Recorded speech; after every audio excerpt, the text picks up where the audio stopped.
Maybe it's just me, but Elijah and Elisha are a little too similar in the English language for my liking. I was prepping a sermon for next week on, the transition from Elijah to Elisha after the whole chariots of fire incident in 2 Kings chapter 2. And I always found it funny that these two guys had essentially the same name in English with like one consonant shift. This lady's been broody. Gotta kick her out.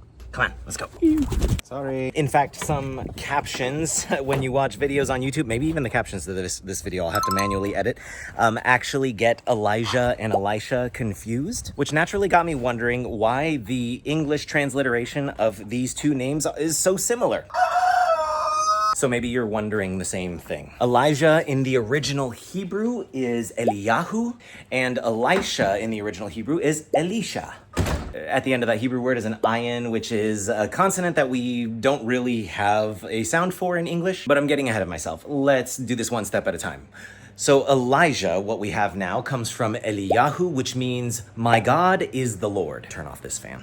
And then in the 3rd century BC, when it was translated into Greek, the h sound in the middle of a word is kind of problematic, and so they dropped that, which leaves you with Eliyahu. So in order to note it as a noun, they added a as. So you ended up with Elias for Elijah. Also, Elisha had a little bit of a makeover because there wasn't a sh sound in the Greek, and so they changed it to Elisaos, which is similar to the Latin pronunciations, which is why if you speak a language that stems from Latin or Greek, you end up with something similar to Elias and Eliseos. But then thanks to the Protestant Reformation, they were like, let's not go off of the Latin. Let's try to get as close to the Hebrew as we can, except they didn't get super close to it. So when the King James translators were doing their thing, they started with Eliyahu and then changed the y to a j, which is why some people say Jehovah instead of Yehovah. And they still left the oo off the end, so you end up with Elijah. Then over the next few hundred years, English went through a little bit more of a translation, and the e turned into a I, like that diphthong, I. So we got Elijah. But there's one more layer of complication that gets these two names sounding almost the same, and it's thanks to our friends, the French,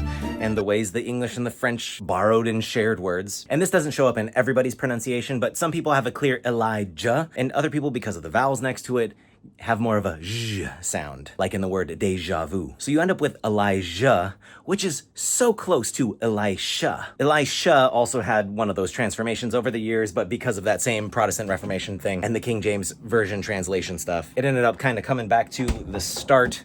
Elisha, in English, they just dropped the ayin, which is this like guttural sound that we don't have. So we get Elisha, and then the e turns into an I, and so you get Elisha, Elijah, and Elisha. Two names that sound the same in English, but mean totally different things in the Hebrew. You've got my God is the Lord, and my God saves. So even if video editing software gets the two names confused in English, it's good to know that when these two guys were in a room together, when someone yelled Elijah or Elisha, it was actually Eliyahu or Elisha. So it was much less confusing for them than it is for us. Good for them. Important to note that I'm not a professional linguist. I'm interested in languages and I speak some, and I have taught languages. But for the linguists out there who think I glossed over the details a little bit too much, I know. This is just me scratching the curiosity itch in my brain and helping anyone else who had the same itch. I hope it is scratched to your satisfaction.